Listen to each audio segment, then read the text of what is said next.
Meet the Mets, meet the Mets. Step right up and greet the Mets. Bring your kiddies, bring your wife. Guaranteed to have the time of your life, because the Mets are really socking the ball, knocking those home runs over the wall. East side, west side, everybody's coming down to meet the METS Mets of New York town. Oh, the butcher and the baker and the people on the streets, where do they go? To meet the Mets! Oh, they're hollering and cheering and they're jumping in their seats. Where do they go? To meet the Mets! All the fans are true to the orange and blue, so hurry up and come on down, 'cause we got ourselves a ball club, the Mets of New York town. Give 'em a yell! Give 'em a hand! And let 'em know you're rooting in the stand. Come on and meet the Mets. Meet the Mets. Step right up and greet the Mets. Bring your kiddies, bring your wife. Guaranteed to have the time of your life, because the Mets are really socking the ball, knocking those home runs over the wall. East side, west side, everybody's coming down to meet the METS Mets of New York town, of New York town. How we doing, Mets and baseball fans? Thank you all so much for chiming in for the latest live stream on all the latest news and rumors for the New York Mets this free agency, this offseason, and boy, oh boy, do we have a lot on our plate today. A lot more than I initially was expecting when I initially set up the stream today after the initial reports regarding Steven Matz and Steve Cohen. That entire drama that ensued over Twitter this morning, and then a lot more came out throughout the day, far more positive than the negative that came off to start this Wednesday, right? I'm losing my track of days and time. Thanksgiving Eve at the time of being live here at the time of recording this. We have literally so much to get into today, folks. I don't know exactly how long this live stream is going to go on, but if it's pretty extended, then obviously you know why. So whether you're watching this live now or on replay, make sure to smash that like and subscribe button, folks. Help us get to 200 to 300 even likes by the end of the live stream. It's always appreciated, everybody. But yeah, we got a lot to get into. Really everything that transpired this past day in Mets land, the past day or 2 days even, depending on the topic. And yeah, just a lot of things need to be discussed. But before I go further, I want to shout out to everyone that's first chiming in. Shout out to Mets Nation. Thank you for being here. Shout out to Kyle, great member on the channel.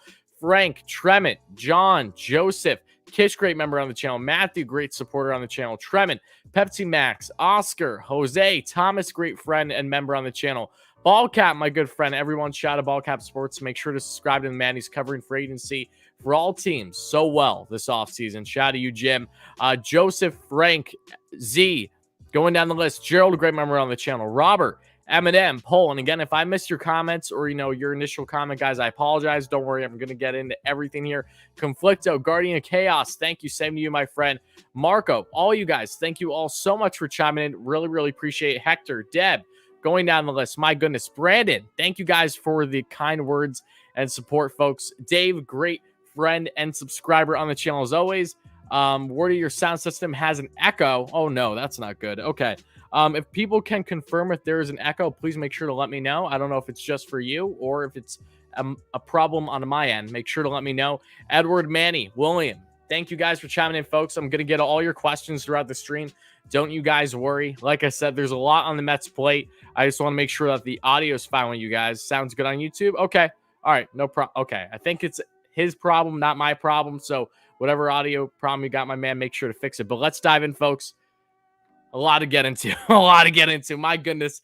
I couldn't fit it all on the screen. I couldn't fit it all on the graphic.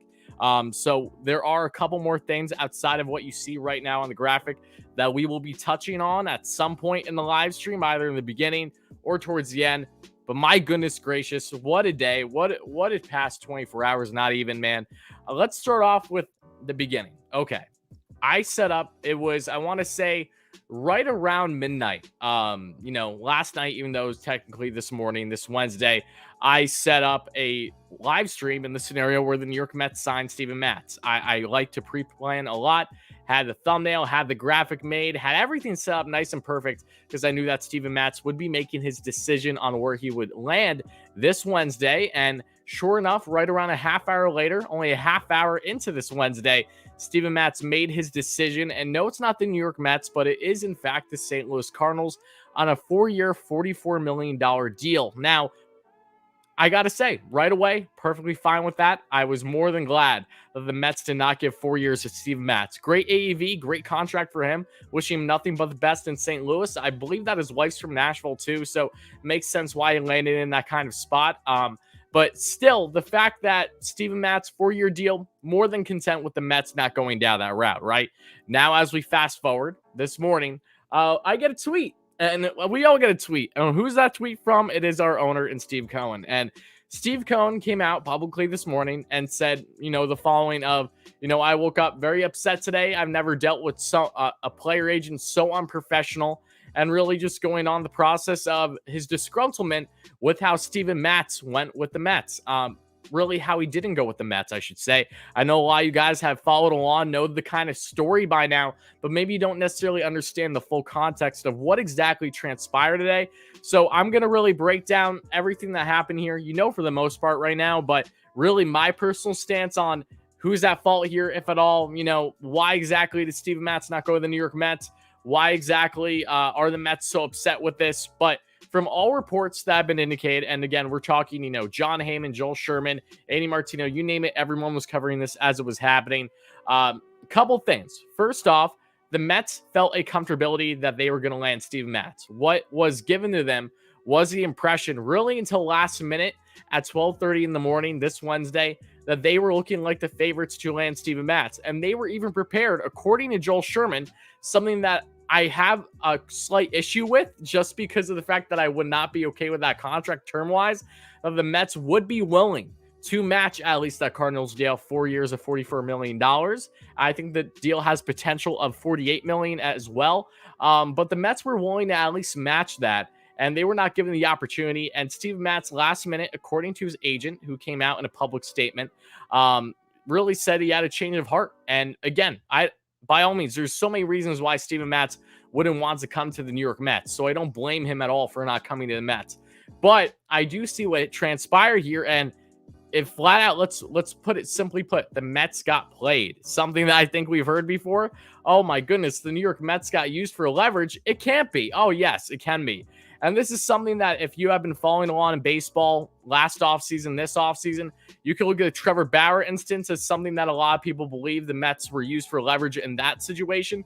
Same thing could be said now, especially with Steven Matz, because what really bothered Steve Cohen, according to a phone call that he had with Joel Sherman, who covers the Mets and the MLB through the New York Post and the MLB, said that it wasn't Steven Matz's issue here. It was his agent, because they approached the Mets going back to Saturday. They approached the Mets and said that they were interested in a reunion and felt that there was unfinished business, quote unquote, to be had in Queens regarding Steven Matz. As we know, he was traded by the Mets last offseason to the Toronto Blue Jays for a prospect that then became Khalil Lee, and then also to relievers and Sean Reed Foley and Yennsy Diaz. We know that story. So the point here, though, is that the Mets weren't even pursuing Steven Matz. Steven Matz and his camp pursued the Mets. So already when I look at that, it's kind of a red flag a little bit, knowing that we have unfinished business. I understand why the Mets were going in after him after he originally showed interest, because Steven Matz would have been more than enough of a solid depth starter on this club, as long as you make sure that you prioritize the front of this rotation. Talking about still adding a big name, whether you're keeping Marcus Stroman and adding someone else of significance. That would make sense. If you don't do that, then you have a problem with landing Steven Matz, especially on 4 years in my mind. So I think it's a blessing in disguise for sure that the Mets did not land Steven Matz on this deal, in my personal opinion. But I will say that how this was handled was poor. And it shows me, as someone that is a huge Steve Cohen advocate, that absolutely loves the guy. I truly believe he's going to lead the Mets to the promised land, whether that's in 2022 or in a couple of years from now. But there are certain things that Steve needs to keep to himself. And as much as I love his Twitter presence, I do not think that he benefited at all from making his statements public today.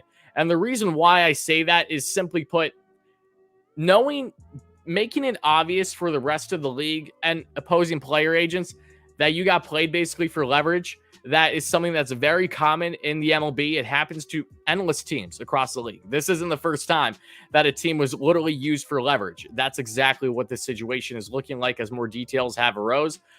So Steve Cohen really stating publicly about this, I don't love it. I got to be honest with you. And I'm someone that has really advocated for Cohen being public about most things. This is just one of those rare scenarios where I genuinely am not satisfied with him doing this, because it just comes off as, showing your hand. It comes off as a poor look, in my opinion, to how it can be portrayed going forward with other agents and other players. So naturally, I understand completely why the Mets are frustrated here, and rightfully so. Look, if I was in Steve Cohen's shoes right now, if I was in Billy Epler's shoes, by no means would I be happy thinking that you had Steven Matz on lock to sign him, to bring him back to Queens just for things to switch last minute. Sounds awfully like, I don't know, a Noah Syndergaard, a Trevor Bauer, if you will. It seems like if it's a pitcher, naturally we're going to have these issues. And unfortunately, that's just the trend at this point. But by no means do I hope or think that it's going to continue. But Mets have an uphill battle. They know this. It takes more than just money at the end of the day to land free agents, whether they're small or big. The Mets have a lot of proving that they need to do that they have yet to do when it comes to performance on the field. So as much as Steve Cohen has all the money in the world, and as much as I am confident and excited for the future of this team, no one should be sold in the mindset that just because this team has money, that they're automatically going to be able to land everyone. No, people know how to play the market. They're going to take advantage. The Mets need to be more wary of this going forward, because this is already one of multiple instances where you could argue the Mets have been fully played for leverage here. And that's something that is not a good look, in my opinion. It shows the lack of, not ability, but the lack of experience that obviously Steve Cohen, being a new baseball owner, has in the game. Not used to things like this, not used to the fact that an agent could come in and just completely blindside you, completely trick you. He did what he did. He got Steven Matz the bag on a deal that really, I don't think if you're, unless you're a St. Louis Cardinals fan, even the St. Louis Cardinals fans feel up in the air about that deal. Again, great AAV, 11 mil per year. That's awesome. But 4 years for Steven Matz, I'm okay. I'm more than okay. I wish him nothing but the best, nothing personal towards him. But from everything that I have gathered to this point, I do believe that Mets have every reason to be frustrated and be bothered by this. But at the same time, they should do better going forward on trying to avoid these situations, one. And two, if this situation happens, don't make it public, right? I think that the world would have been a better place, in my opinion, if us Mets fans and us baseball fans never knew that the Mets actually were as in on Steven Matz as they were, especially at potentially 4 years. That's something that would have not resonated well with the majority of the fan base, at least from what I've seen at this point. Again, I'm not trying to speak for everyone. I'm just giving my stance as well. So, again, there's positives to get out of this. The Mets don't land Steven Matz. They don't deal with that contract. More than okay with that. Negatives is this is just something that continues the narrative of everything going awry with the Mets, where they can't land someone, whether it's a hire or whether it's a free agent. It continues that narrative, whether it's false or true. There's no denying that it's still continuing. And until that changes, there's going to be constant controversy. There's going to be constant media on this team, probably more negative press than positive press. We all know that story by now. So that's really my kind of stance on the Steve Cohen and Steven Matz debacle that transpired. Have nothing personal against Steven Matz. And look, Matz is the guy that got traded last offseason. If this was his way to kind of get back at the Mets, if that even makes sense, knowing that he could take advantage of going after them, knowing the kind of impact that they would have in this market, then hey, he had the last laugh in the end. But Steven Matz, a great guy for the community, grew up a dire Mets fan. I don't think there was any ill will going on here, but I do think that from an agent side of things, he obviously knew damn well what he was doing, and that was to really flip the script on the Mets last second to get the best bag available. And that's what an agent is going to do at the end of the day, regardless if we're happy or upset about it. But everyone in the chat right now, thank you all so much for being here, folks. Please make sure to smash that like and subscribe button. Again, if you're enjoying the stream, make sure to let me know in the stream right now, what is your initial comments and thoughts about the Steve Cohen, Steven Matz, and Mets ordeal that transpired over this past day, because I know that I didn't get a chance to acknowledge anyone's comments yet because I had to give off all my stance. So what is everyone's kind of raw thoughts on the matter, especially after gathering further information? The reason why I didn't feel it was worthy of making a video earlier about it, or that it felt worthy of, really talking about it until now, was I knew that more information would come out, and lo and behold, more did in the coming hours after the initial tweet by Steve Cohen this morning. But again, shout out everybody in the chat. What's up, Amanda? Lethal. Very, very unprofessional, Wardy. I will agree. Let me put it this way. I don't agree with Steve Cohen's tweet today. I can agree with you on that one. But in regards to how the agent went about things, there's every reason to be frustrated. I definitely think it could have been handled better, however. And I really hope that for the Mets' sake, it is handled better going forward. I personally like it. Hold the agents accountable. Okay, see, again, everyone, I completely hear you too. And I don't think that's a bad stance at all. I'm just saying from my personal point of view, I have my concerns with it, but I can understand why you would back it as well. So that's completely fair. I'm not going to denounce that. I like it, Steven. I like it, Steve. Embarrassed that fraud free agent and Matz can take his 10-year rate to St. Louis and lose every game. Tremont feeling some strong opinions on the matter. Okay. I love it, man. Let's turn Cohen into a supervillain. Okay. I mean, look, if there's anything positive to also take out of this, folks, it's the fact that if the Mets were willing to go all in on Steven Matz like that on a 4-year deal, and knowing that they have an endless budget that they're working with right now, who knows what the possibilities are when it comes to truly landing big name starters, as long as the starters have interest in coming here. You know what I mean? Like, they can throw the bag, but we know that's more than just throwing money at a guy at the end of the day. You got to sway them. You got to give them a reason to want to come here. Mets, they have a lot of things going in the right direction, but it's still a process. This is still a development. We have so many more hires and things that need to happen.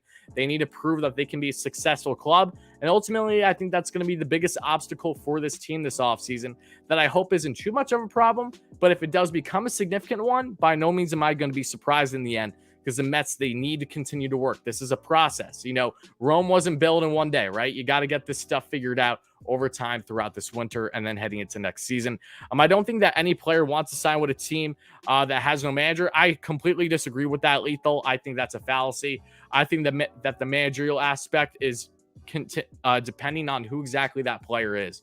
Manager will come after the lockout. Yes, we'll be getting into that shortly, Thomas. Why would anyone sign with the Mets if they don't even know if they're going to like the manager? Again, Gerald, as I said, that doesn't go for everyone, because even though that, yes, money doesn't speak for everything, the counter is that money does speak to a lot of players too. So naturally, you're going to have players that don't feel sold, that don't want to come here, and you're going to have players that do feel sold and want to come here. So it's very specific on the player, and that's something that we're going to figure out more and more as the offseason progresses. Agent did his job for his client. Yeah, he absolutely did. Again, I don't agree with it. I'm not happy about it. I understand why the Mets are upset about it. But yes, the agent did do what he felt was best for his client. I agree with that. Regardless on the fact of if I like it or not, it's if you want to call it dirty business, call it dirty business. But it's still business at the end of the day. It's not like anything's going to change, right?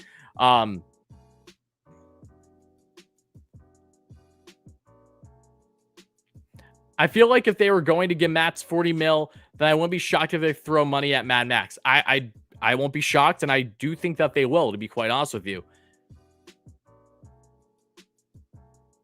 Did the agent do his job, though? I think he did. You know what? That's okay. Okay. The agent didn't give the Mets the opportunity to counter, but at the same time, Steven Matz is the one that drives the agent decision-making. So if Matz was the one that said, hey, I don't want you to allow the Mets to make a counter, I feel comfortable at this 4-year, $44 million. I think that this is the best I'm going to get. And even if I get that same offer, a little bit more from the Mets, I don't want to go there. Steven Matz very well could have said that to his agent. So, we're never going to know for certain, but I can see a lot of reasons as to why Steven Matz wouldn't want to come back to the Mets in the first place. And saying that, I can also see reasons why he would. But clearly, he had more incentive to go elsewhere than to come back to Queens. How about that Syracuse Mets outfield? Yeah, Robert, we'll be getting into that shortly. Definitely exciting stuff on the Mets prospect front from the signing that happened today, as you see here. Again, we'll be getting into all that soon. I just want to address a couple more of your comments. Again, shout out everyone being here. Ethan, how's it going, my man? Thank you for being here. It's hard to sign with a team without a manager because who knows, the Mets could hire Chris Christie of all people. Matt, okay, I get the jokes, but that's not happening.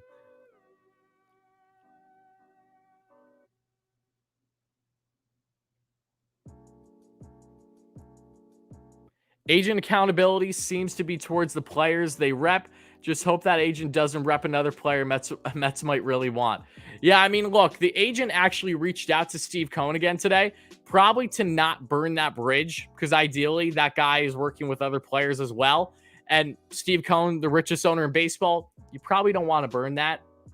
Let's be honest here. If you're focusing on yourself and the player, regardless, you want to make sure that you have that availability to work with the Mets.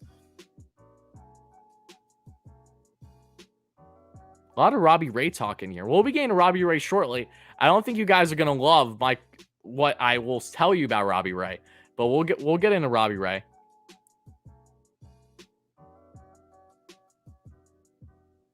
This is Japanese for dumpster fire, says Seiya Suzuki. Oh, don't tell me that, Robert.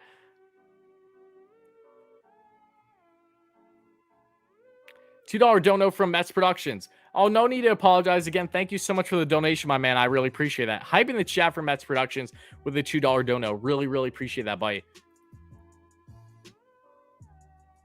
I also like Rodon as a cheaper option. John Gray, Brian Baez, Suzuki, if not Baez, and Marcus Semien. Okay, yeah, we'll be getting into more of those players shortly. Again, stay tuned for that. Okay. I see we got a little hostility in the chat. That's fine. Again, everyone can agree to disagree. Just don't go overboard, because I genuinely don't got time for that. Okay, folks. So I think we touched on everything regarding Steve Cohen and Steven Matz. So in a nutshell, understand why the Mets were frustrated here, and I understand why really Matz and his agent did what they did. It's over. It's done with. Now we move forward and hope that this type of situation, for the Mets' sake especially, doesn't transpire again, because obviously there's no fun in it. And especially to do this with all people of a Steven Matz, come on. You know, like it was far more justified to have frustrations and things of that nature when it was going back to the Trevor Bauer instance before at all the stuff that came out with Bauer this year on the allegations.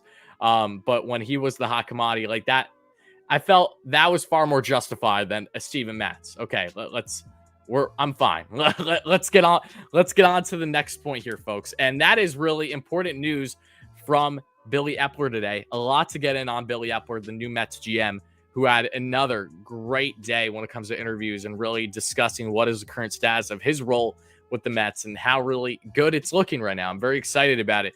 Charles with a $5 donation, though. Charles, thank you so much. I'm back. Haven't been here in a bit. Charles, a long time no see. Yeah, I haven't seen you in a while, my man. I hope you're doing well. Definitely recognize the name. Thank you so much for the $5 donation. I really appreciate that. Hype in the chat for Charles for the $5 dono. Thank you so much, buddy. Hope you're doing well. Thank you for chiming in. Thank you for being here. And you guys know the drill. I'll get to your questions as much as I can, and we'll get to plenty of them, and we'll probably do an open Q&A towards the end of the stream, so keep that in mind. But Billy Epler spoke on MLB radio today and really came out with some significant pointers on what's been happening with him over the past day or so, over the past couple of days since becoming GM. So let's get into them, because they are in fact significant. And let's start with the main one, you know, the elephant in the room. And that is Billy Epler making it completely known that the Mets are already very much in talks, very much engaged, I should say, with a plethora of starting pitchers. Now, we obviously don't know who all those starting pitchers are. We do know two of them, at least to this point, that being Marcus Stroman and Kevin Gausman, as it was reported earlier today from Andy Martino, that the Mets do have them both on their starting pitching list, as the Mets are looking at upwards of 3 starting pitchers this offseason. Yes, that is in fact the truth. And we just did a Kevin Gausman video on the channel earlier today. So if you want a quick breakdown, everything there is to know about his front and his game, make sure to check it out. But we'll expand on him tonight here. But yeah, it's great to see that the Mets are so heavily ingrained with the starting pitching market. You'd have to think that would be the case after being so in on Steven Matz. Like, they literally thought they had Steven Matz, and then Steven Matz said, nah, I'm going to St. Louis. So that's telling that the Mets are in. And that's also telling to me, not to backtrack, I just want to say too, Steve Cohen has a tendency when he's active on Twitter and purposely joking or being sarcastic, he tends to do it normally a lot of times when he feels that something's about to happen for the Mets, whether that's a signing, whether that's a move of any sorts. He has done that in the past. And that really, in my opinion, was Steven Matz. I think that Steve Cohen was purposely, kind of being more active and having fun with the fans lately. Yesterday, he was active quite a bit, probably thinking that he was going to get Steven Matz or I think it's only Steven Matz, right? So, yeah. So just keep that in mind, folks. It doesn't always work. There's obviously times where Cohen is going to be active and nothing comes of it. But there are also plenty of instances going back to last offseason as well, where he'll make remarks and things of that nature leading up to the Mets making moves. Also at the MLB trade deadline with someone like Javy Baez. Lucchesi's going to miss 2022. Yep, that isn't a surprise given his Tommy John surgery. Shout out to Joey Fuego, Joey Lucchesi, and shout out to his mom, Michelle, who follows me on Twitter. If you're watching this, Michelle, I hope you have a great Thanksgiving with Joey and hope that he continues to heal up well, Mr. Chirp. But yeah, huge news that the Mets are heavily ingrained already in all these markets, and they need to be, because look, it's as officially unofficial as you can get that there's going to be a lockout. Everyone is already saying that there's going to be a lockout. It sucks. I'm honestly concerned about it, just because I really hope that it doesn't drag out too long, because then we're going to just have this limbo this offseason, what's supposed to be an exciting offseason. So teams are working fast. They're trying to get deals done, especially not knowing the type of stipulations contract-wise for players will be in place once the CBA is renewed, I should say, whenever that would be, and what terms are going to be different on that deal. But knowing that we have Billy Epler, who's ingrained right now, I do expect him to make moves, probably either I hope he doesn't do anything on Thanksgiving, just because we're all going to probably be busy with our families and stuff. I would prefer not to have to go away from my Thanksgiving dinner to go and do a breaking news live stream, even though if it's great news, I'm obviously not going to complain about it. Just would prefer if not. But it looks like we're going to have a very busy weekend coming up. I won't be surprised in the slightest if the Mets find themselves being very active, making moves really leading up until next week and right up until that deadline in the beginning of December 2nd. So keep that in mind. But a couple things on the Billy Epler front that are important is contracts. Now, it's really interesting when you think about the Mets and the amount of money that they currently have, because when you think of the Robinson Cano contract, for instance, it's like everyone going into this year was like, how much of a burden is that going to be on the Mets? And I've always been preaching, I don't think it's going to be a burden at all. They're going to be pushing the luxury tax ridiculously. They're going to blow right through that thing. So I really haven't been concerned about the Cano deal, who's also, by the way, done in the DR in the Winter League because he's dealing with back injuries. So he's now on physical therapy week to week. I can genuinely care less on the Cano front right now.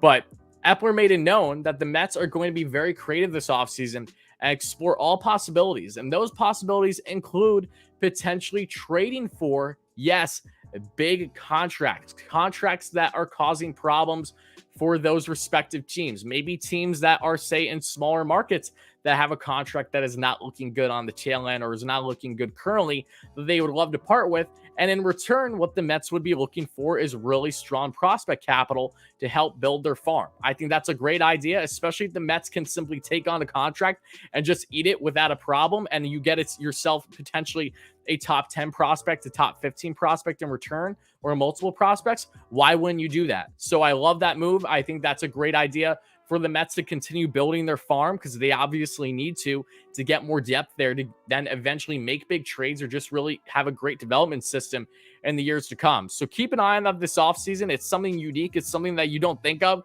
especially in the Wilpons era. By no means are you going to see the Mets purposely taking on big contracts to then get prospect capital.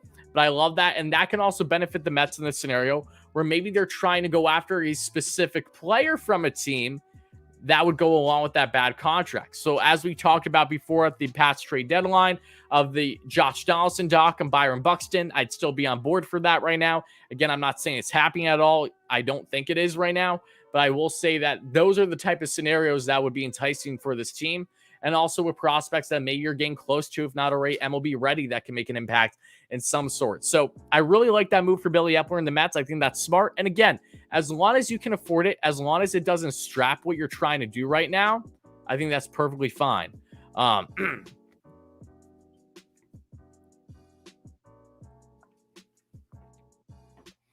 Okay, let's see. Everyone, what's your initial thoughts, guys, on Billy Epler and potentially utilizing the type of money that the Mets have, really the luxury of having as much as they can possibly work with in order to take on big contracts via trade, a contract potentially, in return for maybe a young, strong asset, maybe a really good prospect, something along those lines. So everyone, let me know what your initial thought process is on that. And I don't know what happened in the chat, folks, but whatever it is, shout out to the mods for doing the work. I appreciate that. Shout out to Tim, my man, great member on the channel. Hope you're doing well, Tim.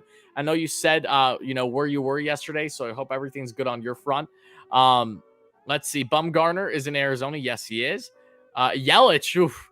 I don't think that Yelich, I don't even think the Yelich contract is terrible. I know that he hasn't looked good the past couple years, but I think there's definitely potential for him to bounce back still. I don't think it's an end all for him just yet. I'm in favor of that idea. Great idea. Okay. This will be really interesting, a cool way to get guys without giving up our farm. Absolutely. I'm for it. Just waiting for good news, tired and negative. You and I both, John, waiting to form an opinion. He is speaking good things, but I want to see actual action before I make my mind up. Don't blame you whatsoever, Kesh. You know, we love words, but we all know words only mean so much if you don't act on things, right? So action will always speak louder than words. I agree with that. Stan isn't going anywhere. You know, he's a fantastic player. Just because Stan's on a crazy contract doesn't mean that he's not an amazing player. He had a great year for the Yanks. By no means is that going to be like thrown as a salary dump, if you will. Chris Bryant or Suzuki, would love either of them. We'll get into more of them shortly, though. I just want to know, everyone that's watching this live at this point in time, what's kind of your stance about the Mets eating a contract, one or multiple bad contracts, for the purpose of bringing in young, strong talent or really good prospects with it. Something along those lines. Again, I think it's really interesting. And all that matters to me is if it doesn't hurt the Mets roster-wise, money that they're working with wise in the near future, as long as that isn't an issue, by all means, do that. That is another very creative and very effective way to build the farm or really build what you're trying to grow over these next 4, 5+ years. Not against that at all. But with saying that, folks, again, I hope you guys have been enjoying the live stream at this point. Make sure to smash that like and subscribe button as always, folks. Thank you all so much for being here. Yelich had an above hard hit rate, but a well below barrel rate. Yelich's been such a question mark the past couple years, man. I really hope that for his sake he gets his act together, because I'm a huge Christian Yelich fan. We all know that he hasn't been the same for a little bit now, though. I hope that changes for his sake. As long as it helps the team do it, yep. Gary's home run call for Seiya Suzuki. Oh my goodness. I have so many different ways that I would go about Seiya Suzuki, like, a play on words regarding him if the Mets were to acquire him. So I really hope that they go all in. God bless. Oh, same to you, Nelson. Thank you so much for chiming in, my man. Appreciate the kind words. Now, I don't know where we are in the like count, folks, but of course, help us get a 200+ likes by the end of the stream. It's always appreciated. Big news is that all the big names are not rushing to sign anywhere. That is true. I mean, from what we know to this point, yes. Am I surprised that the lower to mid-tier free agents are the ones that are signing first? No. Naturally, if you're a free agent that's of bigger status in the market, you are going to want to drag things out as much as you can, as long as you have a big market of suitors, knowing that you're really going to get a bidding war transpiring with these respective clubs, and that you hopefully can get the biggest contract you're looking for, really. 69 likes, nice. Always nice. Mets signed Plummer. Do we know anything about him, or did we miss a Plummer? We're going to be getting into shortly, Tim. We're going to be getting into him shortly. Yes, I didn't do a video on him because I want to speak about him in this stream today. And yeah, I'm excited about him, to put it lightly. But before we get on to Plummer and the signings, yes, the Mets actually made some moves today to this point. Let's get on to a couple more topics regarding Billy Epler. Okay. Also, endless budget. We talked about this before when Epler was originally hired by the Mets, that he would have financial flexibility, an immense amount. And that was reaffirmed today, just saying that, yes, he does, in fact, have an endless budget that he's working with. So, as I said before, and as I will say again, the Mets have a boatload of cash that they're working with. That is how they're going to address this club far more than anything. They're going to dominate the free agent market. That at least is what they're prioritizing versus the trade market. They will, of course, be active in both routes, but free agency is really where they're going to hone in to make this team successful in 2022 and beyond. But something that really needs to be made clear, and I feel that especially fans are just already so fed up, and I get it. There's a lot of controversial things that have been happening, a lot of frustration. I get it. It's exhausting to be Mets fan in a nutshell. But the point I'm trying to make is, remember last offseason? Remember the amount of players that the Mets showed interest in, like a normal big league club would do that's really active, big market. You want to be involved in everyone, but you're not going to land everyone that you're involved in because you have interest in them to certain degrees, varying degrees. You're going to have an interest in a guy in a scenario where, say, you don't land another guy. You're going to have an instance where you really want a guy, but you only really want a guy if you lose one of your guys. So all those factors go in when player evaluation comes into play in this offseason and free agency. So for the people that the Mets have lost out on so far, the point I'm trying to make is there are reasons for that. And whether those reasons are good or some of them are bad, naturally the Mets have an outlook, a playbook that they're working with, and to allocate their dollars, allocate a lot of those dollars, but not act like drunken sailors. Allocate them properly so that way you don't put this team in a situation where you're going to have problems in the years going forward. Put themselves in a situation where they're going to try to win now, but still have continued success. That is what they've been trying to adopt since day one under this new ownership, and they're going to continue to do so. So I just wanted a fair warn to everyone who thinks that the Mets are going to go and sign it. Like, why aren't they signing everyone known to man? Like, people complaining about some of the most outrageous things I've seen.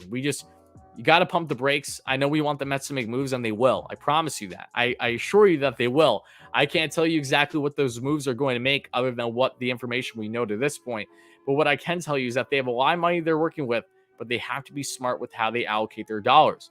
There's a reason why the LA Dodgers, for instance, plenty of money that they work with every year, highest payroll in baseball, they're not throwing it at every single player available. They're going to make sure that they throw it and what they truly feel is best for the club, and you should expect no different from this team.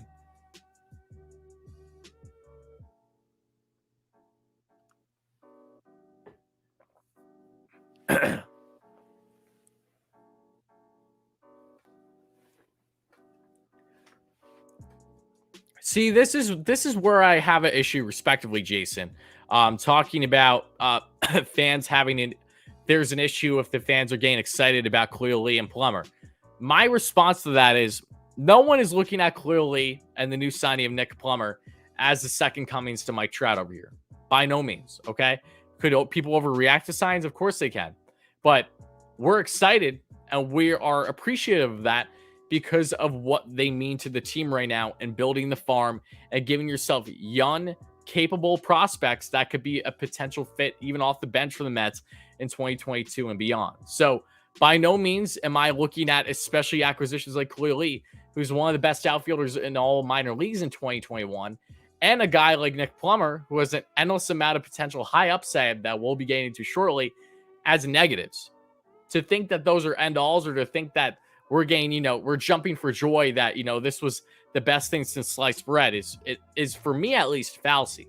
I can't say that holds true for everyone else, but yeah, no, I think how you approach that is very different, at least from my approach on things. Again, I can't speak for everyone, however, so I get it if you're referring to a specific group that I'm not a part of. But Buzz Talk Live with the $5 donation. Thank you so much for that, my man. Really appreciate it.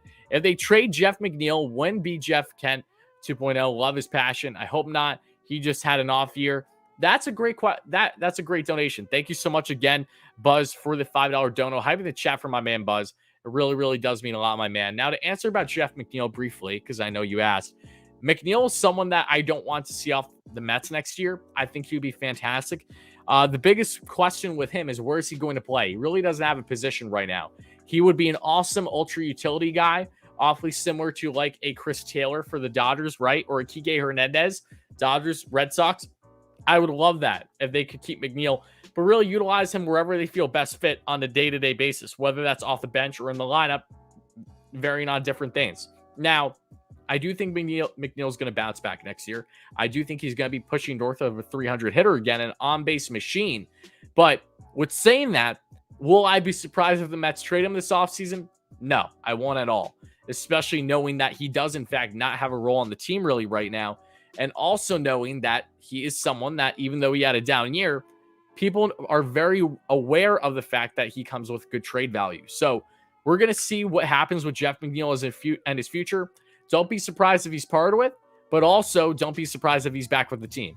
He's really a coin flip right now, and what's going to go directly in hand with his future is obviously how the Mets approach this offseason with addressing second base. If Javy Baez does in fact return, how they address the corner outfields, things of that nature. Really the spots that Jeff McNeil has been playing the majority of his career to this point, if not all. $5 super sticker from Tim. Tim, thank you so much for the super sticker.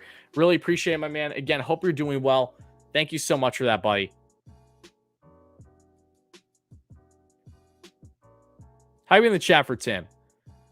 Yes, it is called depth. And before we get on to Plummer, because I know that's what the talk has been in the stream, we're going to get into that in a second. Is that news or a prediction regarding what?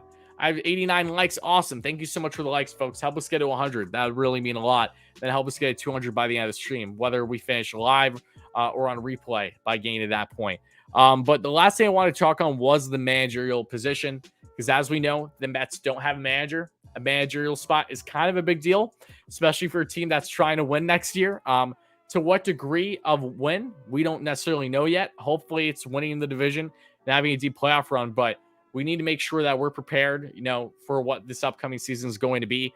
And managerial-wise, Epler did make it known today to the public that real search and hopefully that resolution, if you will, won't happen until the lockout begins, because they are all ingrained, all focused on players right now.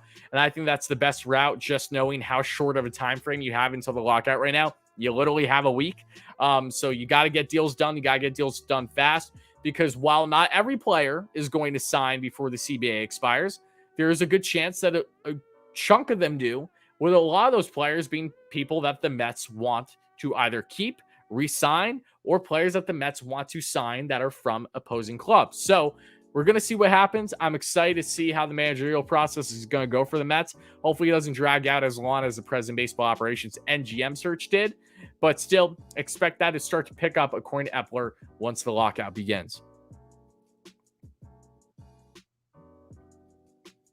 $20 donation from Tim. Tim, thank you so much for the $20 dono. LFGM, hype in the chat for Tim. Absolute beauty. Great member on the channel. Great friend of mine as well. I've had the pleasure of meeting up with Tim in person, hanging out with the 7-line pregame before a game this past season. Absolutely fantastic time. Again, Tim, thank you for the continued support. Always means the world to me, my man. Again, hope you're doing well. Really, really appreciate that donation. Hype in the chat for Tim.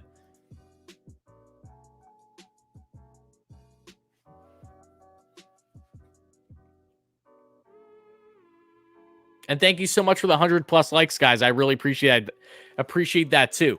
So now let's get on to Mets signings, right? Because we have a lot to get into with the Mets free agent targets, which is going to take up the bulk. Yes or no on Cano talk tonight? We touched on it briefly. I really don't think that there's much more that needs to be said on Robinson Cano. Again, I don't think that Cano, I really don't feel certain that he will even be on the Mets in 2022. Some people know why. But especially with the latest on him already being injured, I'm like, this guy's already getting hurt in the Winter League, week to week on him doing physical therapy. He's a huge question mark, okay? Whether the Mets will be able to part ways with that contract has yet to be seen. I have to imagine that maybe the Mets will be pursuing that. Whether that's just eating the contract or somehow, some way gain a suitor to trade it for an equally as bad deal. Again, I really don't know what the future holds of Robinson Cano right now, but I do not think that there is a great likelihood of him being on this roster in 2022 until proven otherwise. So let's get into the signings now, folks, because talking about Nick Plummer, this was a very interesting signing today, because when you think about the St. Louis Cardinals, what have they done in recent years that has been rather foolish? Some of their biggest regrets, decision-making wise, they have done over the past couple of years is addressing their outfield, and really not properly addressing their outfield, not knowing talent when they have it, whether those players just simply felt that they couldn't blossom in the Cardinals system and had to go elsewhere or not is something that I don't necessarily have the answers to. But when you have a Randy Arozarena that you trade away for nothing, And when you have an Adolis Garcia that you trade away for nothing, 2 outfielders that had dominant years as rookies in 2021, and Rosarena, already MVP in playoffs, just an absolute stud. So I think if you're looking at exactly what they have done since leaving the Cardinals, and you look at a potential next man up, that could be someone that I'm not comparing the two in regards to talent with Rosarena and Adolis to Plummer. But the point is that this was a very controversial move to begin with by the Cardinals to let go of Nick Plummer, who was originally their first-round draft pick back in 2015, who had an unbelievably impressive season in 2021. Huge bounce back and huge step forward in his development. And man, you guys got to make sure you watch this guy's highlights, because I literally get goosebumps with how similar his swing is and follow through to my favorite player, and Michael Conforto. Now, I don't know what to tell you other than that. It's just really, really insane to see. This guy, really solid outfielder, can definitely get range in center and in the corners, is also someone that was huge with his discipline this year, got on base an absolute ton, had over 400 on base percentage, and out of all minor leaguers this year, he was ranked 18th. Yes, he was ranked 18th out of all minor leaguers that played a full season in 2021. That's how good this guy was on getting on base. So talking about outfield depth with guys that could potentially be looking to crack the bench for the Mets in 2022, young promising outfielders, not just clearly, now you have someone like Nick Plummer. And to expand on Plummer a little bit further, this is straight from the report from the Mets earlier today, as they made it official that they signed him. It's a 1-year contract, but the Mets have control of this guy until 2027, including 3 options if they send him to the minors. So a lot of flexibility with him, and I love that. But Plummer, you slash 280, 415 on base, 479 slugging with 20 doubles, 6 triples, 15 home runs, 54 RBIs, and 71 runs scored, 73 walks, and 13 stolen bags in 117 games combined between not just AA, but also AAA. And I know we got some donations. I'll be addressing them in a second. Thank you guys so much for them too. Yes, Luke Voigt was a Cardinal. The only reason why I didn't mention it until now is because he wasn't playing outfield. Obviously, he's at first. But really like this move for the Mets, guys. This reminds me a lot of Clear Lee from last year in the sense of just adding someone that comes in. And already, Nick Plummer is a top 10 prospect for the New York Mets. So that tells you 2 things. It tells you, 1, the Mets don't have deep prospects yet. They have a really nice top 5, but they still need to work on that depth. But 2, it also tells you that Nick Plummer is impressive, and he's someone that's going to come in and compete for that bench role potentially to get some at-bats for the Mets in 2022, along with Khalil Lee in that outfield. Mets need depth in that outfield. We all know that. So I cannot complain whatsoever by this pickup for Nick Plummer.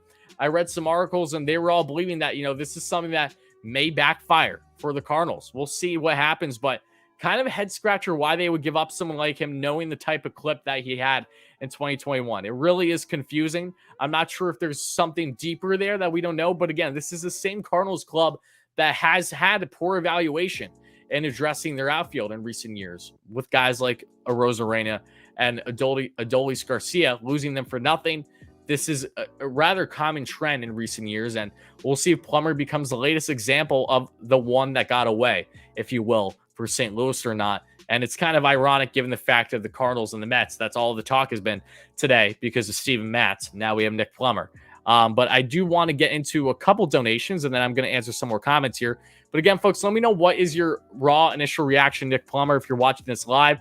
Like I said, I really, really like it. Just everything that I've seen with Nick Plummer, I've been enticed by. And the fact that he's already a top 10 prospect for the Mets, you can't complain. You literally got him on a 1-year major league deal, but with control of him until 2027. There's zero risk here. There's only upside. There's only reward. And this is how you continue to build depth in your farm. A depleted farm, especially in AAA, this is only going to benefit the Mets in my mind. Jimmy with the $5 donation. Thank you so much for that, Jimmy. Hype in the chat for Jimmy Center with the $5 dono. Thank you so much for that, my man. Hope you're doing well. Hype in the chat for Jimmy. $20 donation from Michael McBride. Michael, my goodness, thank you so much for the $20 dono. I'm wishing you and everyone that not just that is donated, but in the chat, a happy holidays. Hope you guys have a great Thanksgiving if you guys celebrate, of course. But Michael, thank you so much for the $20 donation. Hype in the chat for Michael as well. Really, really appreciate it. It means a lot. Again, this is all that makes this possible, is stuff like this. Donations goes a really long way. So seriously, thank you so much. And again, shout out to Tim for the donations and everything. So Reese, how's it going, my man? Hey, Tyler, for rotation, I would like Gausman, Stroman, Kikuchi. For bullpen, McHugh, Diekman, Andrew Chafin. Then we trade for Taylor, Rogers, and Buxton. Flip Dom and JD for prospects. Zarice, for the most part, sign me up. I'm on board with the majority of what you said there. Obviously, you know my infatuation with Byron Buxton. If you throw him out there in a hypothetical trade, I'm going to eat that up for breakfast. No denying that. I'm literally the biggest Byron Buxton lifer you're going to find, and I will always will it into existence of Byron potentially landing with the Mets one day. And I quite frankly don't care what anyone else's stance is on him. If you love him, awesome. If you hate him, awesome. It will never change my outlook on Byron Buxton. I promise you that. I would sign Gausman, Stroman, and Kikuchi. I've been one who has been actually advocate of Kikuchi, especially in a scenario where the Mets would land someone like, say, a Suzuki, knowing that you can at least have two guys that can share that intellect together.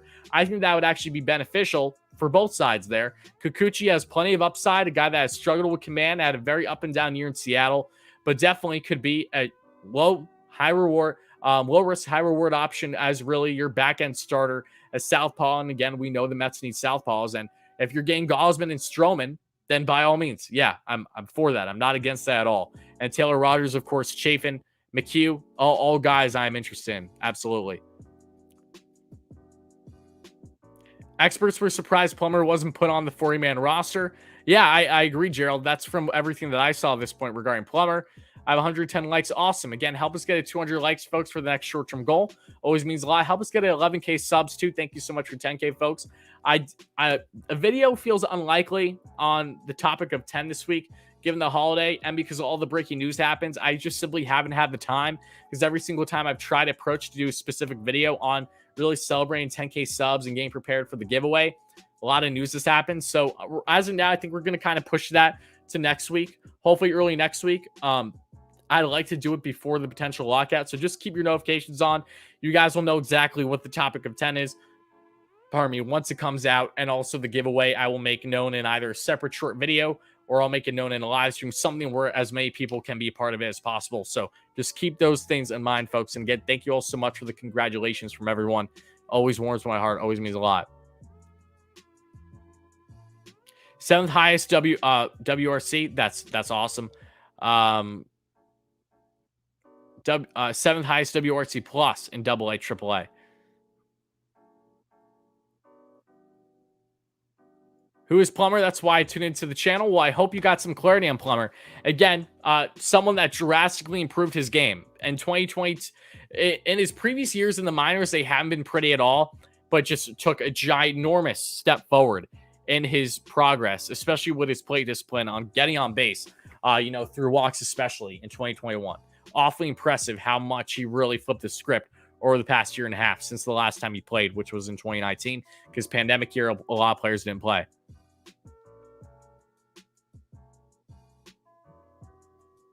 That's your brother, Tim? Who's your brother in the chat? Let me know. Gabe with the $20 donation. Get a new hat on Black Friday with this money.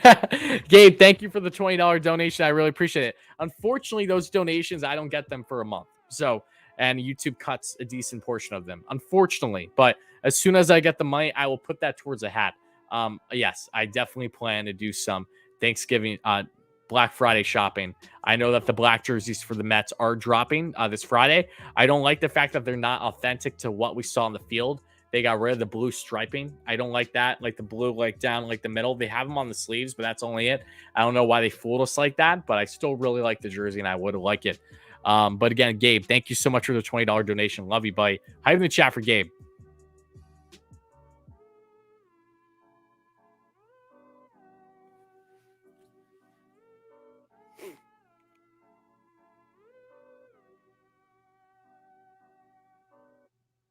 Robert, thank you for the kind words. I appreciate that. Tim with the other 5 donation. My goodness. Oh, Tim McBride. Oh, okay. Is far superior to Mike. Let him know to. Oh, okay. I see. I see what happened now. I don't know why I struggled to figure out that you both were in the stream. Like, I didn't put the connection that you guys are brothers. That's foolish on me. Thank you again for the donation, though, Tim. I appreciate it. Appreciate you both. Really, really does mean a lot, guys. Thank you so much. But, all right, guys. Now, I want to get into Nick Plummer. We talked about him. I think that we're all in kind of agreement here that no risk, high reward situation acquiring him. No, this is not the only outfielder the Mets will acquire this offseason in free agency, but it's definitely a good start for when you're adding depth. Depth moves are important moves. Billy Upper emphasized that more than anything else, that the Mets are going to add depth and then some this offseason. That is how you do it. They also added a reliever where, not too much to say on him, to be quite honest with you. Another guy that has potential, younger Antonio Santos. Clearly the Mets saw something in him, so I don't necessarily know exactly what's all that exciting. He was picked up off waivers from the Colorado Rockies. Naturally, when you think of a guy that's put on waivers from the Rockies, it could be a little bit of a reclamation type project. It's nothing more than a simple depth bullpen piece. I'm not exactly sure if he has options on his contract to go to AAA. I'd assume that he does, maybe at least one more. Santos is 25, though, had a 4.76 ERA and just a handful of games in 2021 and only 11.1 innings pitched. So, again, Santos, just a reliever that has some decent stuff that will be looking to make an impression for the Mets in spring training. And really nothing more than that, nothing groundbreaking at all, just adding more depth to the pen. It's never a bad thing. Michael with the $5 donation. Michael is the far superior brother as Tim sucks. Oh my goodness, you guys going at. You guys can go back and forth without the donations. I will just say that you don't got to empty your wallet for me. I love you both equally and respectively. Thank you guys both for the support. Really, really does mean a lot. You guys crack me up. What pitchers are the Mets going after, do you think? Well, I do know that they are going after Marcus Stroman and Kevin Gausman because that has been officially reported. Other pitchers that they are going after, I can have a lot of mind considering the Mets are basically going to be in on every pitcher, it feels like. Now, who they prioritize more than another is something that we're going to find out as, the weeks and, unfold. Hopefully over this next week, we get a really good idea. But again, we're going to get into more on that here in a second. Keep up the great work and happy Thanksgiving. Thank you so much, John. I appreciate you, my man. Hope you're doing well. Shout out to John Ratazi. I probably pronounced your name wrong. John, your last name, I apologize. There's a reason why I'm no expert when it comes to pronouncing names. But again, I really appreciate that. Hope you have a happy holiday as well. Anyone here enjoy Halo Infinite? Ooh, okay. I think if they give Scherzer $40 million a year for 3 years, he might come. I think that there's optimism with that as well. But again, I don't think it's a risk for the Mets to throw money at Scherzer as long as you don't have it be a Trevor Bauer situation where that becomes your entire offseason where you push away all other options. And then before you know it, maybe you lose out on Scherzer and then you're left with nothing. You got to make sure that you avoid that. But yeah, I'm not against going after Scherzer at all. I don't think it's likely in landing him just because we know who Max Scherzer is and we know his stance at this point on the Mets. Could the Mets really throw enough money at him to be like, okay, I'll go? Possibly. But again, just like everything in the offseason, it's all a question mark right now. And Max, thank you for the kind words. I really appreciate that, my man. Really, really appreciate that. Hope you're doing well, buddy.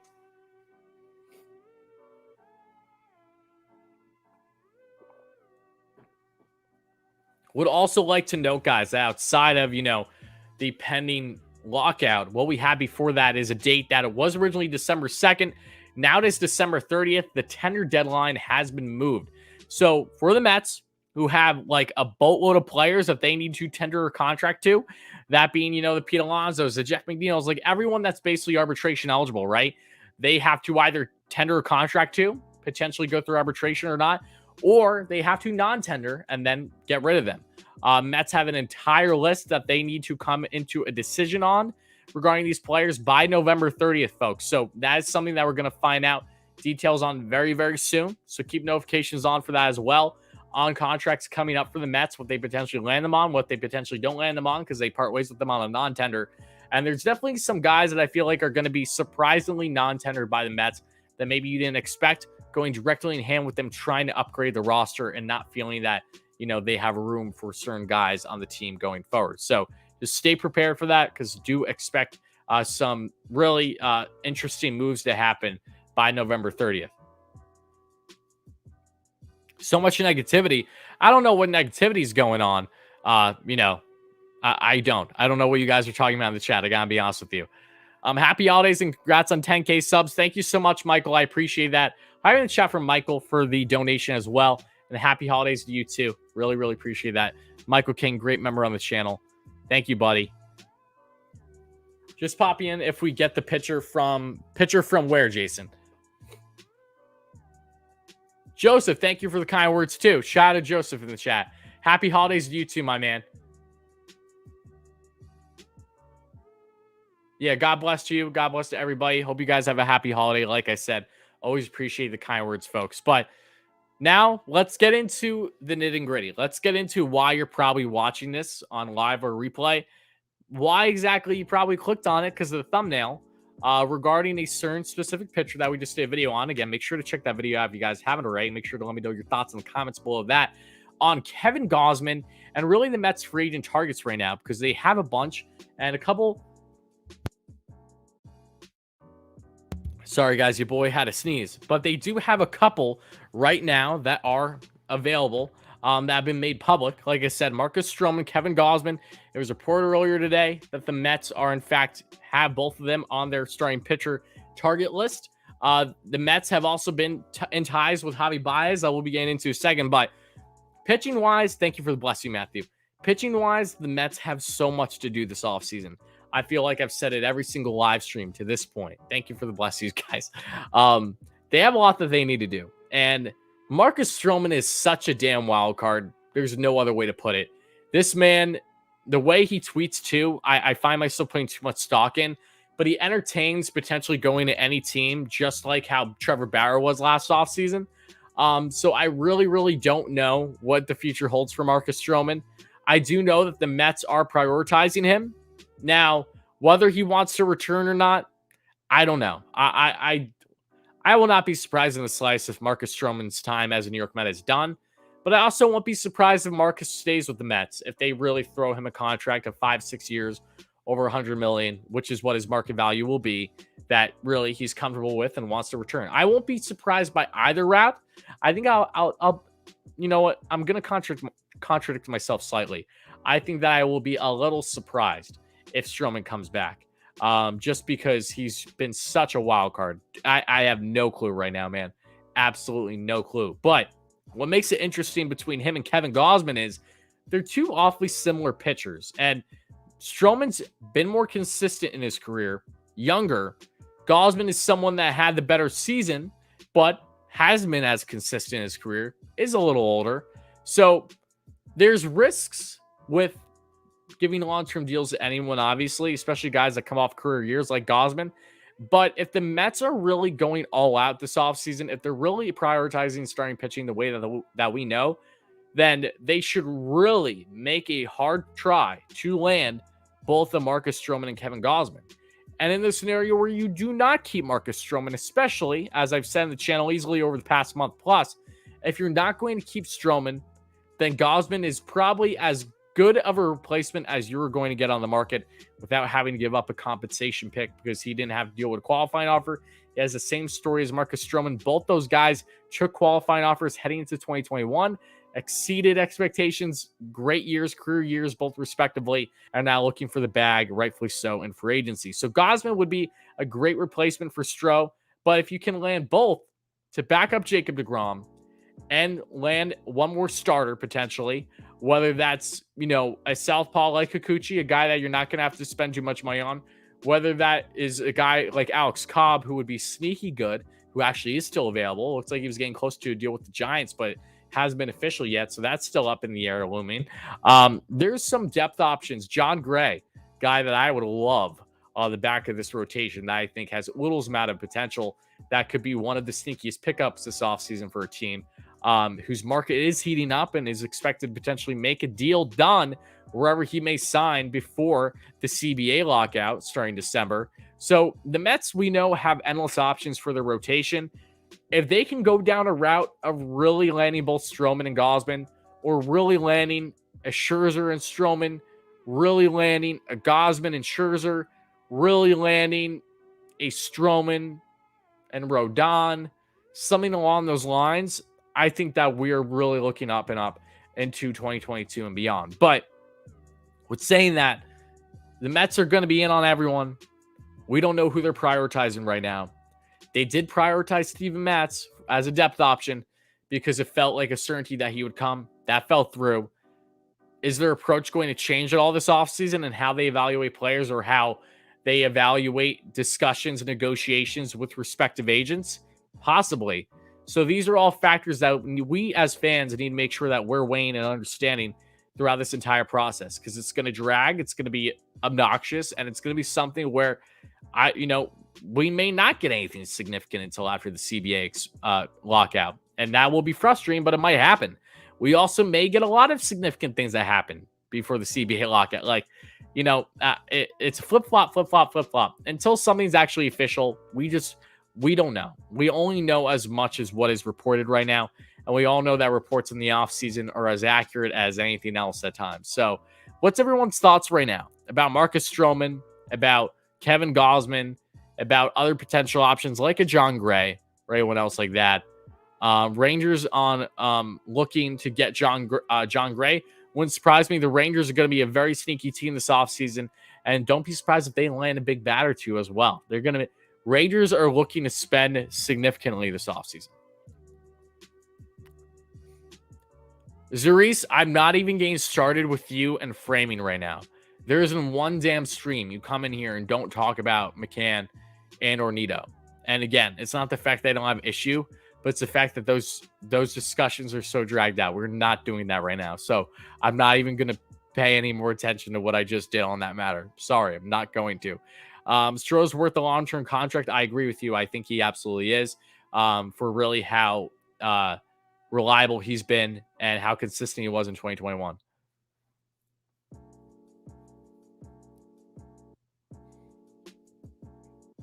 No Stroh. I'm a big fan of Stroman, so I hope he comes back. Okay, I can understand that for sure, Matthew. Let's go down the list further.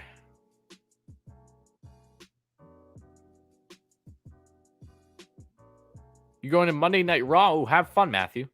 Give me Stroh, Scherzer, and Gausman. Not happening. Promise you that's not happening. 2 of the 3 is a stretch as it is. 3, I don't know where you're smoking, but it's got to be some good, strong stuff, my man. Who do I predict to play third in 2022? I can't tell you right now, Jimmy. It's too early. It really is.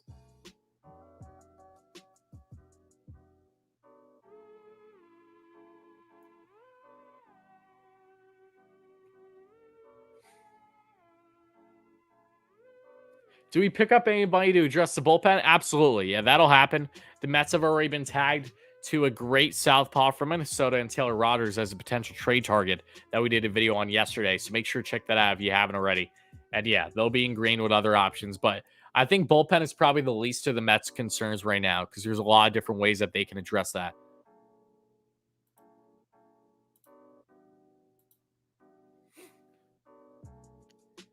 Would I give up a pick for Ray? Personally, yes. I would give up a pick for Ray. Is there concerns? Is there risk with Ray? Absolutely. He's a guy coming off of a career best season, Cy Young.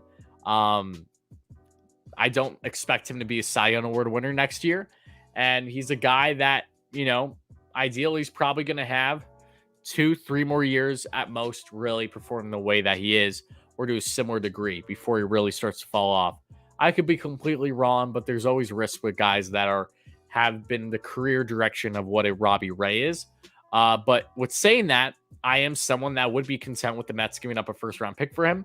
I will say also that there isn't anyone that I am in love with the idea, however, of giving up a first-round pick that is not named Carlos Correa. He is truly the only player that is connected to a comp pick that I would be more than happy with parting with, because Carlos Correa is an amazing player. And even him in third base, not being his natural position, I can care less. I know the kind of bat you're getting. I know the platinum glove you're getting. I'm more than satisfied.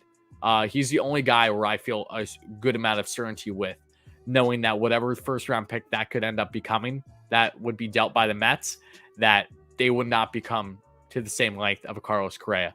Everyone else, though, it's a lot more questionable, and that's why you should not expect the Mets to sign many, if at all, players this offseason that are connected to comp picks.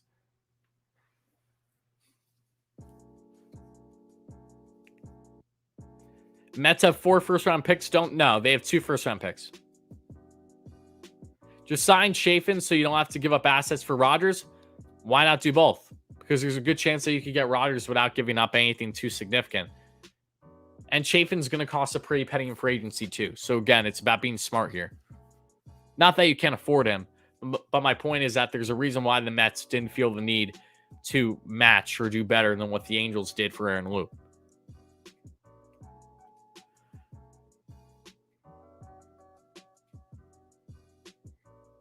No, I'm not, Robert. I'm not, but I hope they're doing well. And yeah, shout out Blue Jays today. Love those guys.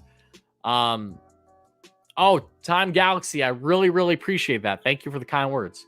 Hope you're doing well.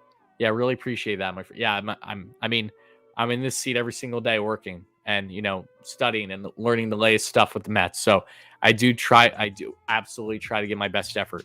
And I'm still not even remotely satisfied where I have things right now. So that goes to tell you that this is very much still just the beginning, and I'm happy about that.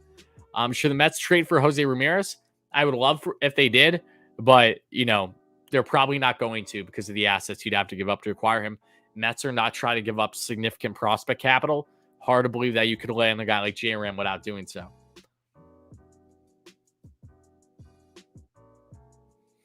Not blocking Beatty for Correa. I love Beatty, but Correa is an exception for me. Given his age and given the potential, yeah, I'm willing to do that. And then you can either potentially have Beatty in a DH or a secondary role or trade him for something of mass significance. But I know Beatty's a damn good player, and I'm very reluctant to parting ways with him. I agree on that one. Sign Suzuki and Bryant. Yeah, I wouldn't be against that at all. Love Suzuki. Really love Bryant. Again, yeah, wouldn't be against that. Who I think is going to be the new skipper for the Mets? I don't know who the new manager of the Mets is going to be. But there are a couple guys that I am in favor of that I like.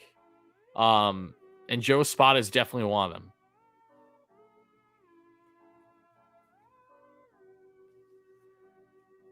Do we still have Brad Hand? No, Brad Hand's a free agent. Beatty and Nimmo better not be traded. I don't see either of them being traded this offseason.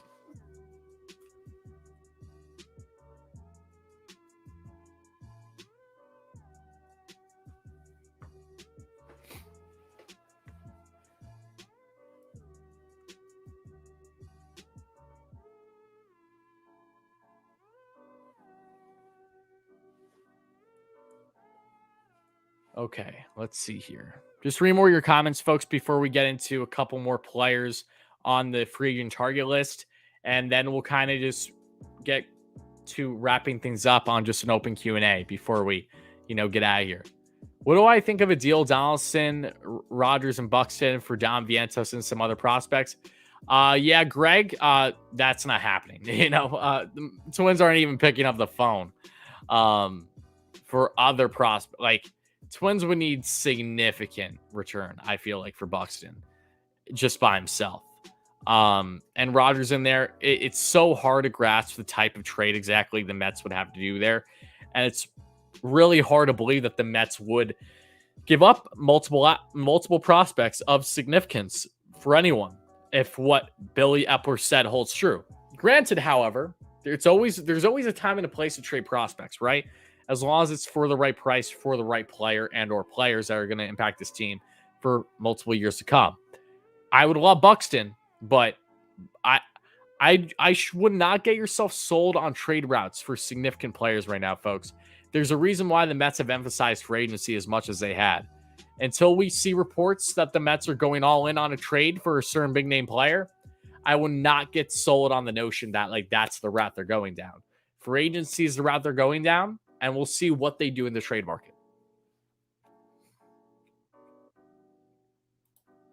Dave with a $5 donation. Dave, great supporter, great friend on the channel. You guys all know Dave. Thank you so much for that, my man. Hype in the chat for Dave. He says first place or bust. I like the way you think. I mean, look, the Mets were in first place with it. Quite frankly, just an anemic offense, a dreadful team to watch for the majority of the season. And, you know, they were in first place for over 100 days. So I think that there is a very good chance the Mets could get towards the top next year, but they have a lot to do in order to get there. A lot to do. I would be totally on board with Zach Greinke on like a high AAV 1-year deal. I think Greinke would be awesome for the back end of his rotation. Would not be against Greinke in the slightest bit. He would be like, Greinke would be the equivalent to like a Rich Hill again, but better. Can eat you more innings than Rich Hill. And, you know, just like Rich Hill too, a great playoff experience, but even more. I wouldn't be against Greinke. Busy week of the night shift, but good to catch a stream. And Sandy, thank you for being here, my man. Hope you have a great holiday as well. Hope your work day is going nice too. Hope you have a good night, my friend. Do I think that there will be a farm talent? Do I think that they will give their farm talent a chance to develop with the team? Absolutely.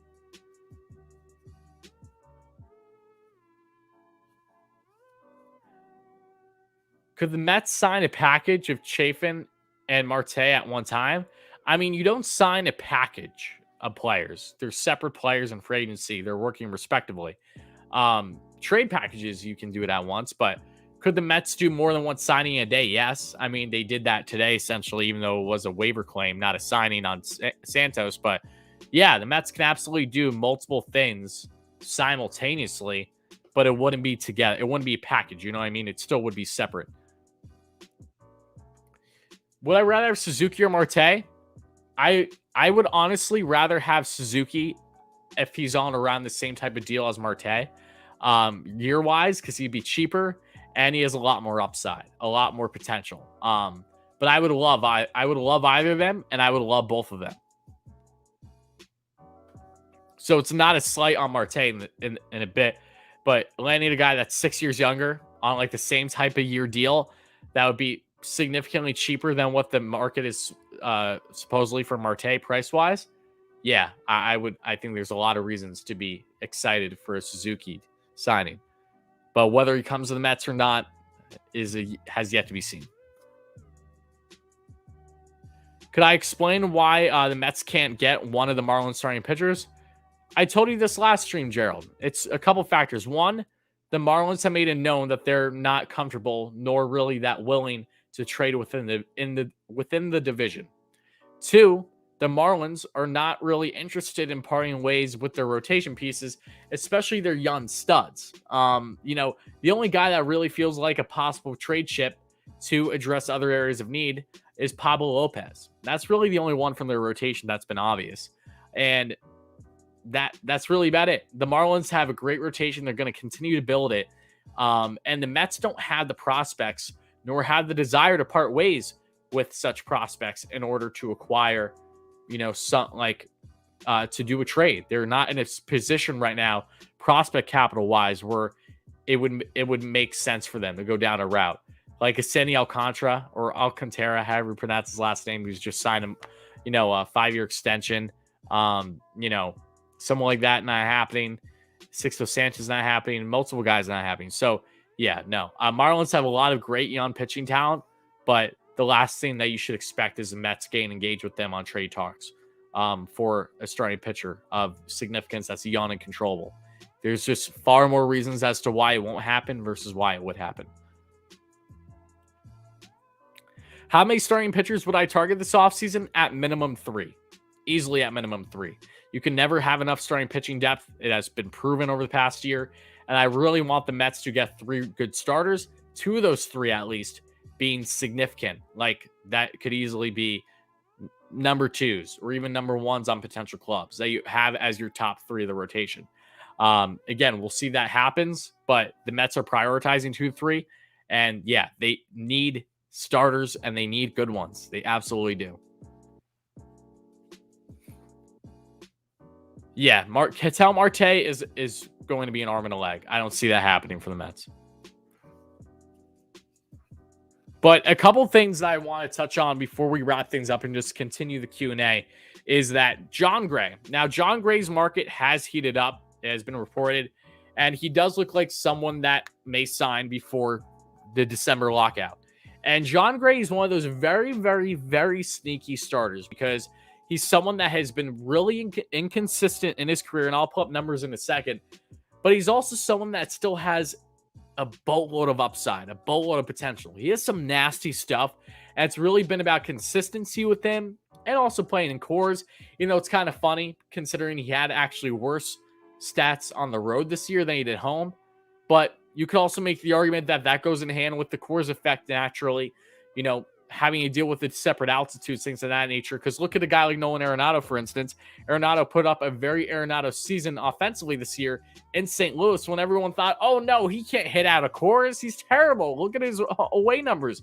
The same thing goes for pitchers a lot. So Jon Gray's a very, very interesting piece. And I think if the Mets are targeting starting pitching the way that they are, I fully expect them to be connected to Jon Gray. It hasn't been reported yet, but I'm speaking into existence.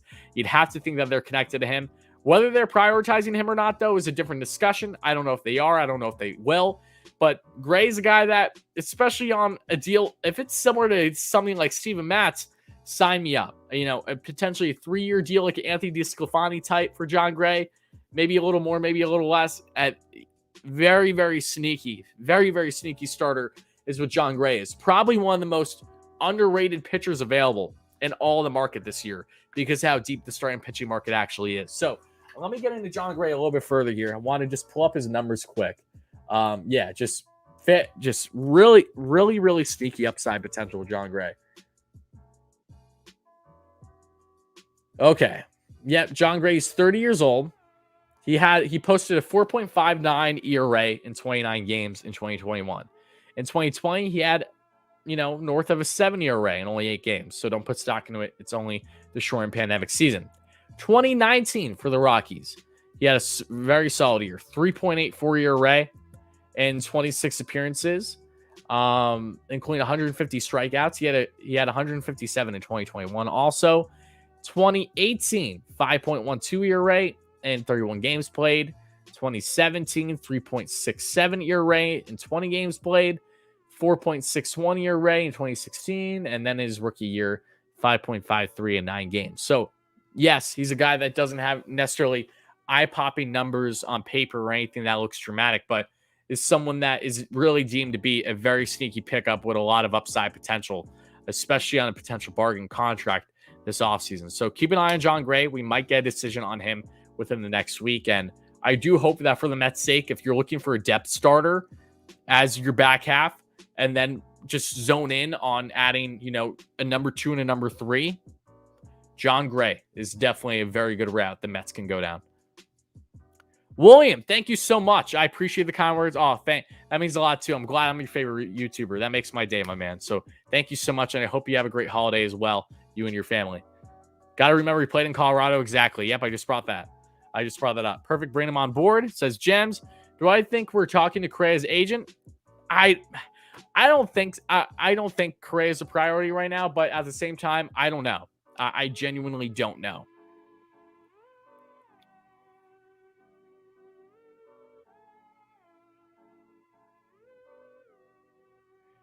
Mets don't need a rebuild, but they are retooling. There is a difference. They're retooling by the amount of acquisitions that they're going to be making this offseason. Being an Angels fan, I'm glad we are finally prioritizing pitching. Tired of media saying we have the best, this and that, but can't sniff playoffs. I mean, Angels and Mets fans definitely have been in similar boats, working in big markets and not hitting expectations. So I don't appreciate the Angels single-handedly taking my Mets pitchers away. But other than that, I don't have any ill will with Angels. You guys just better get Trout and Ohtani some damn playoff experience, or you got to do something, man. 2 generational talents. How long are you going to waste them? And I know that same argument can be said with DeGrom, so I hear that completely, and it holds true too. What do I think of the PCA trade if they don't re-sign Baez? Definitely not as encouraged by it, knowing that it was a rental. But I do think that there's a very good likelihood that Baez returns. And a report that I'm glad he brought up Baez is because the Mets and Baez have continued dialogue, and there's still a very likely chance, according to reports yesterday, that Baez, could still potentially return to the Mets, because since Billy Epler was hired as new GM, talks have been ongoing. They have continued with Baez, and Baez has been sought after by a lot of teams, and a report actually came out on MLB Network just before going live today, Wednesday night, 8:24 p.m. Eastern time, at the time being live here. This was by John Morosi, and John said that Baez could be the first name of significance infielder-wise that gets off the board, potentially before the CBA expires, and we had the lockout, supposedly, and a lot of teams are in on him. We're aware of that, but the Mets are one of them, and I really do hope for the Mets' sake that they bring him back. I really, really want Baez back. Can the Mets find a trade for Cano? That's a huge question mark. It's hard to think that a team would take on Cano's contract. So your guess is as good as mine right now. What about Pilar? I don't see Pilar coming back. I honestly don't. I think the Mets are going to try to do their best to upgrade the bench a little bit more, or give some younger guys opportunities to have more upside. Cubs, yep, I know Cubs have been in on Stroman. Yeah, they've been in on him literally since the season ended.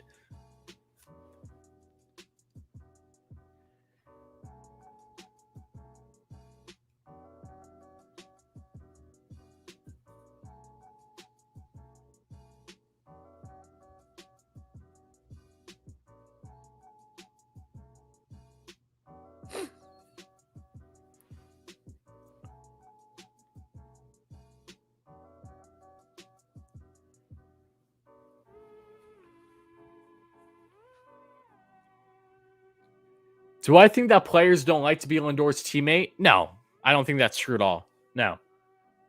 I don't think Lindor's a problem. Do I think that they will have Baez soon? I hope so. I think Baez is going to make a decision soon. I do think that. I think that there's a very good chance that he will sign before the lockout. I just hope it's with the Mets, obviously. Does the LOL Mets agenda annoy you? That's like asking me, is the sky blue, Nathan? I'll let you figure that one out. Is Carlos Rincon protected by the Mets, or is he a free agent? I actually don't have the answer to that, Matthew. I'd have to look it up. That's a great question, though. I don't know if Carlos is protected. That's a very good question. I don't know. I have to look that up.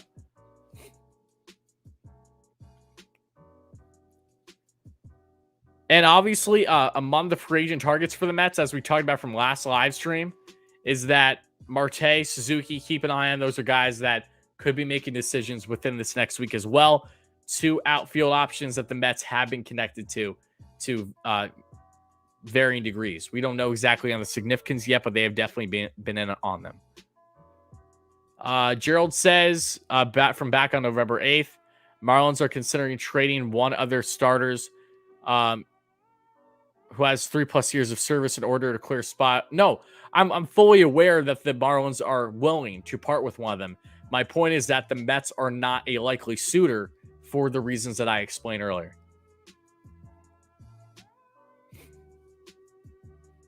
Yeah, Castellanos has been very quiet so far.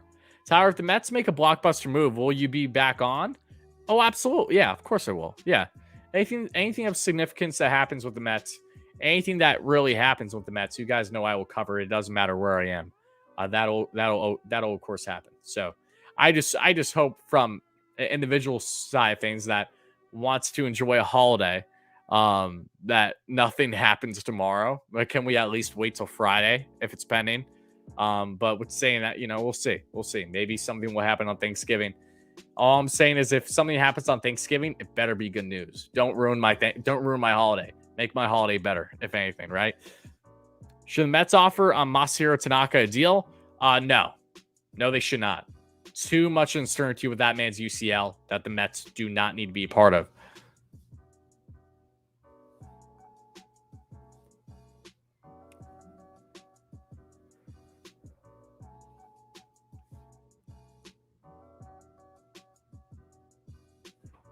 Castellanos, I really don't see happening either if the Mets stay true to not wanting to part ways with a compensation pick. Yeah, I don't think Nick is likely at all to land with the Mets. I would like him with the Mets. That'd be really nice, but I don't see it happening.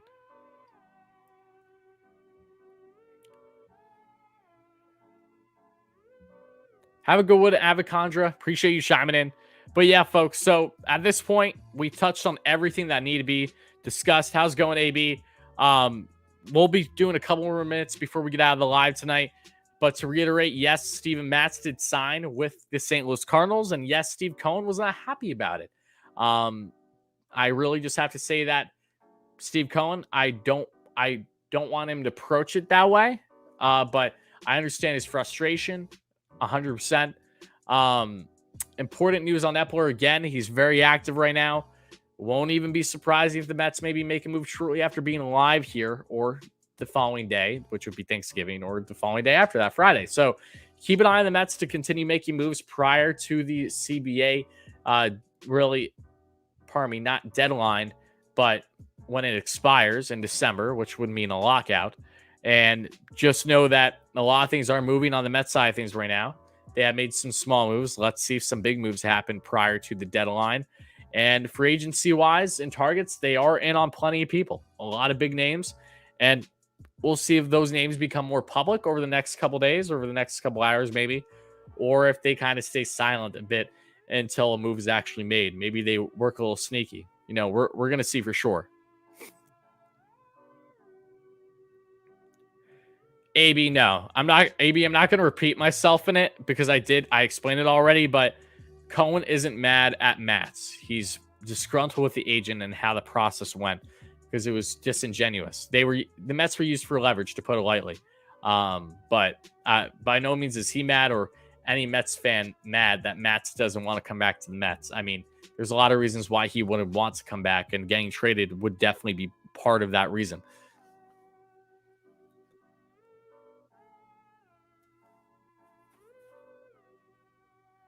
If we land Marte, that would be such a good offseason start. I agree. I would be heavily in favor of starting Marte. Red Sox, Giants, Mets, Cubs, Angels all in on Stroman. Yep, that is true. A lot of teams are in on Stroman. Padres are in on Stroman as well, if that report holds true from the beginning of the offseason, because I know the Padres are in on him. I'd have to imagine more teams than just those are in on Stroman as well. I think a lot of teams are in on Stroman.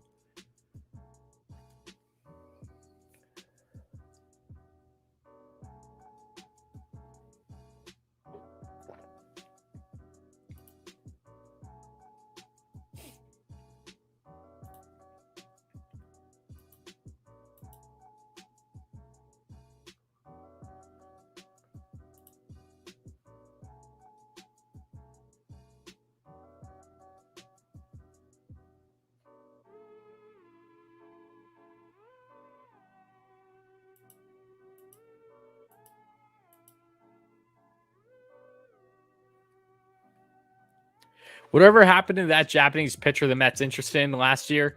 Yeah, Tomoyuki Sugano. What happened was he was looking for a deal, but he really didn't get what he was looking for. And I don't know if he had a change of heart or just wasn't getting.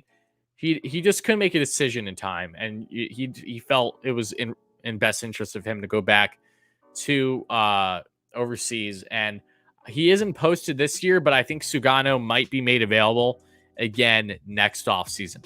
Which, again, would be quite different because that would be 2 years removed from when he was originally trying to become an MLB free agent. So we'll see. Sugano, very enticing stuff, but I don't know how it would translate to the MLB either because it's not like he's a velo guy at all. He's just all known for his craftiness and his breaking pitches.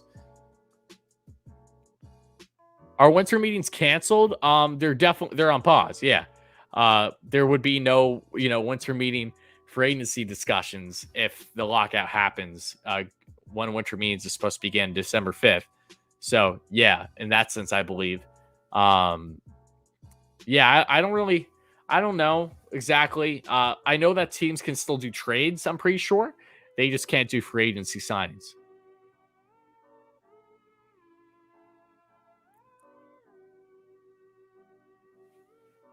Wouldn't we be better off signing Rodon and Gray and Stroman? Not necessarily at all. Rodon, big wild card. There isn't any certainty with Rodon and his health. That's the biggest issue with Rodon. If he is healthy and he performs to what he's capable of, he could be a dominant southpaw for the Mets for sure. But he's just a big question mark. So if the Mets landed him, I'd be really excited. But I also would be very cautiously optimistic. I would be guarded, knowing that there is still risk involved here. Stroman, there's the least amount of risk by far out of those three. Are we close to Baez? I hope so. I think that Baez is getting closer to a decision in general, but whether we're close or not is something that I don't necessarily know right now. They're very much in on him. Kreider scored a goal. Love to see that. Kreider has 14 goals on the year now. I heard my brother and my dad clapping in the other room because they're watching the game right now. I'm gonna go watch it in a minute once we're done being live here for the Rangers and Islanders game. If you guys are a Rangers or Islanders fan, hype in the chat. And it's a power play goal. Of course it is. All Kreider does is score deflections on the power play. I don't know if it was a deflection, but still. I'm a Rangers fan. I know that's probably offending a lot of you people. I apologize in advance, but you're just going to have to live with it. Any news on the DH? No, but it is still assumed that we will have one next season, as long as it's agreed upon with the new CBA deal. Should the Mets give Kershaw a deal with incentives? Kershaw's just like Rodon. We don't know his health certainty right now. I don't know what the status of Kershaw is at all right now. I really don't.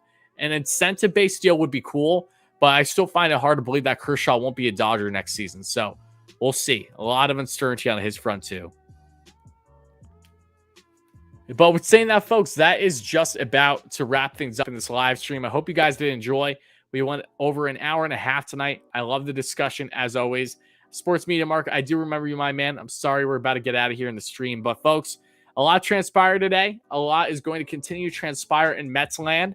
I'm hoping to be back on the channel very soon with more content, whether that's individual videos or live streams. So stay tuned for them. Hopefully we get some breaking news rather soon that we can be excited about, discuss live as it happens here on WardyNYM.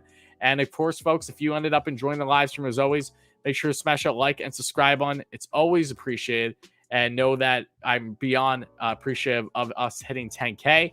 We will be having a big giveaway and video on the channel probably beginning next week. The only reason why it's getting pushed is because of all the news that's been happening lately. And I want to make sure that everyone can really be a part of the video and the giveaway type video that might be coming out as well. So stay tuned for all that. Love and appreciate you guys so much. And yeah, let's go Mets. A lot of controversial things in Mets land per usual. But hopefully they get the ball rolling here. Hopefully they get some signings soon. And hopefully next time we speak, we have something rather exciting to talk about. So thank you again, folks. Have a happy Thanksgiving, happy holiday, and know that I really, really appreciate every single one of you. Thank you for the donations, all the support, and I'll talk to you guys very soon. Let's go Mets, folks.